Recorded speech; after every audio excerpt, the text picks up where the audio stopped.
back on again with James from C-Level Operations in Australia. And last time we talked about sales and project delivery and scoping, those sorts of things. Had good feedback from on YouTube and LinkedIn video. My name is Kerkhoff. I'm the founder of Top Left, as well as two of my own MSPs here in Canada.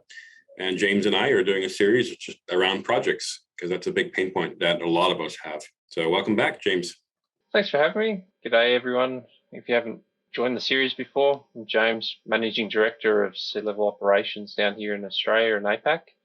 We coach lots of MSPs on what the best practices are to better run their businesses and create more value and have more sustainable businesses for their people as well. So this should be an exciting topic from about sales handoff to projects. This is one of the ones that anytime I start talking about projects, first thing everyone brings up is, those sales guys that just cause us so many problems.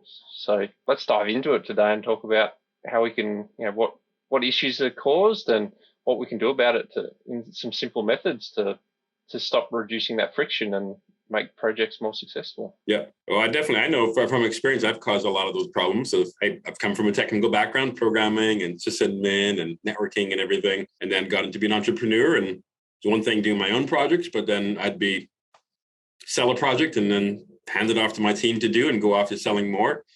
And they would mess it up and be frustrated and everything. So learned a lot along the way of how to make that flow. Clearly the project department that's the problem, isn't it? It's not sales and that. It's never sales. With that, what I find is the most common cause is exactly like what you said. It's like salespeople have a different focus to what project people do.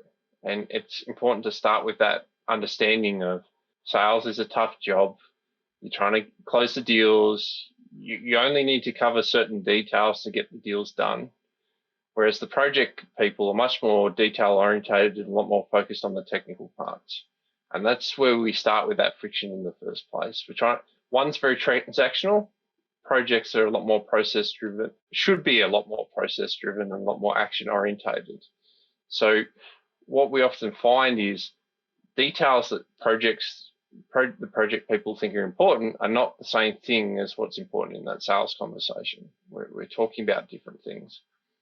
So what we need to look at firstly is what are the key information that project needs to pick up that sales can find out and provide in that handoff in the first place. And one of those things are always missed in all of this. We're assuming you're getting your scoping right, like we spoke about last time we caught up. It's like what's actually promised to the client. What are the delivery dates? What are the outcomes the clients are expecting?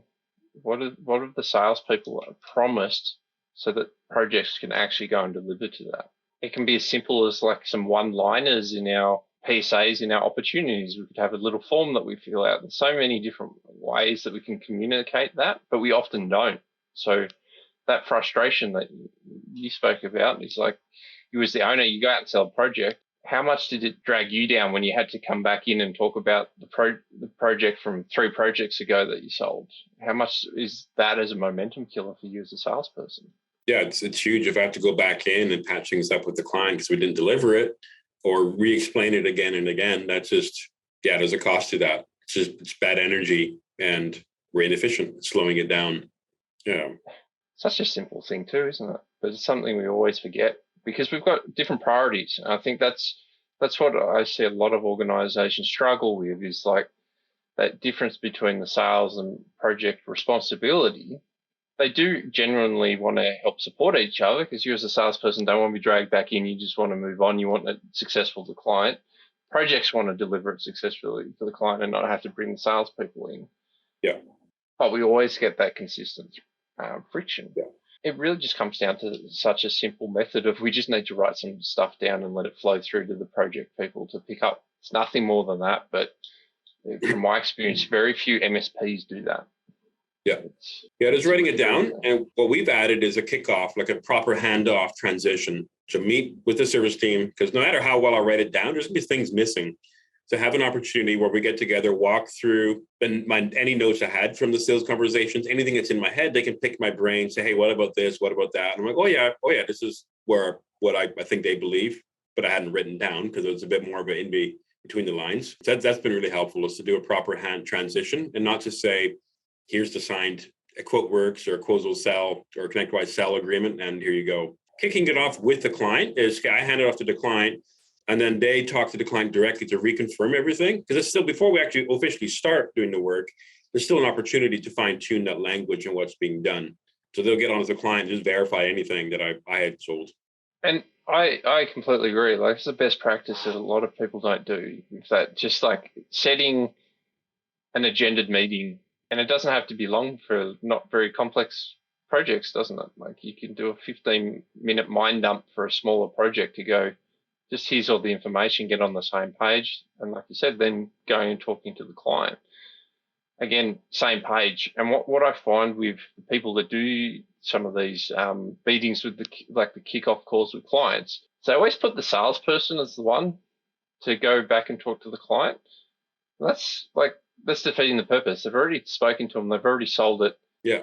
We're not adding any value to anyone at that point a lot of the time. And a lot of that comes from us as MSPs wanting to make the account manager as the face of the company to clients. What I find is actually there's more value in putting the project person that's in charge of the project. So whether it's project manager or the technical lead, it creates depth of relationships in the business.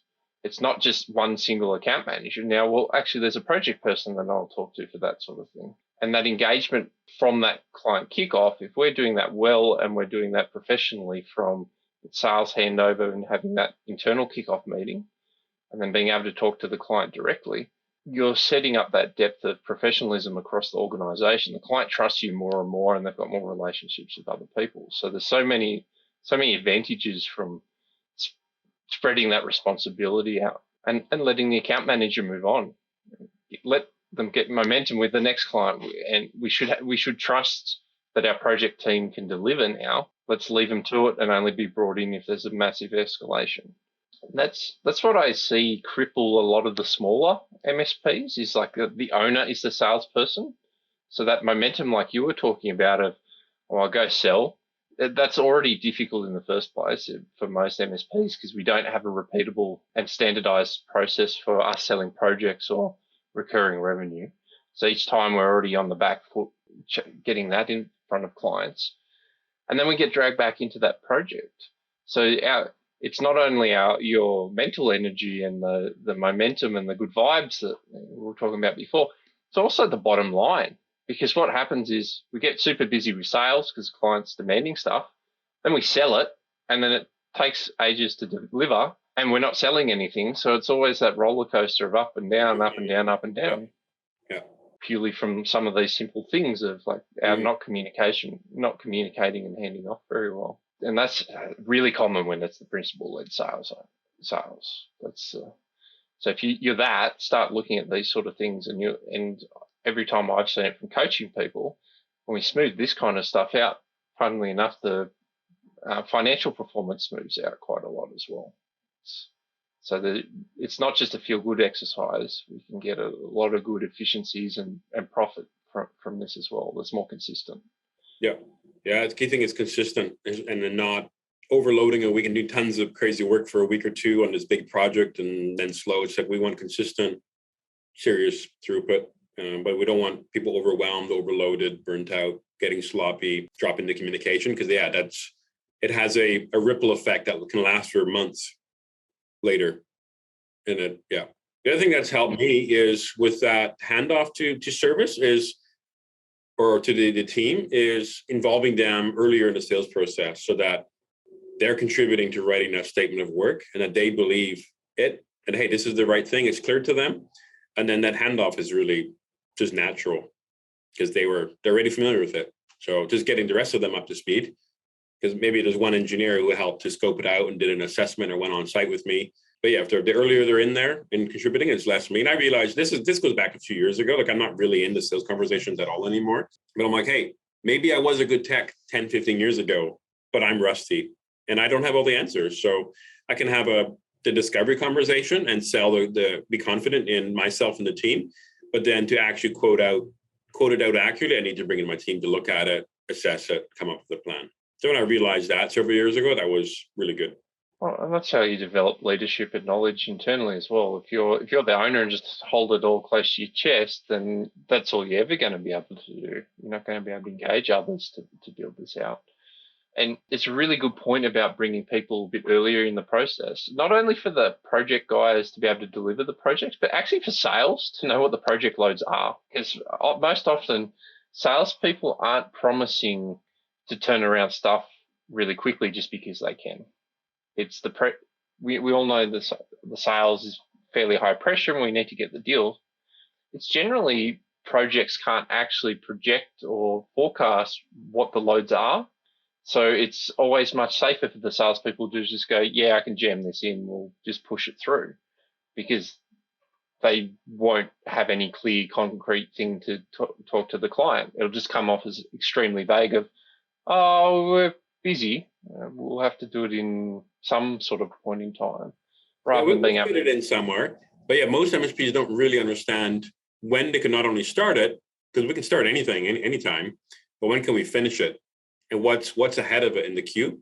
Because there isn't really the idea of queuing projects of saying one at a time and it's got to come after the next one. No, we start everything, we try to do everything in parallel, and they all sit there jammed up in our project pipeline for months. So that's why we got into things like Kanban and visualizing that workflow to understand that bigger picture, and when could we onboard the next client and actually be done onboarding and on to the next one. It's doing it once, doing it right, isn't it? It's not trying to do multiple things and dropping things and then waiting, because it's not just the pipeline for being able to do new stuff. It goes back to that financial reality, doesn't it? If we can't do a project, have it scheduled out, get it done, we're never going to meet budget, because as soon as it becomes an open project, that's all it's ever going to be, and we don't know when we should close it, and we'll create more issues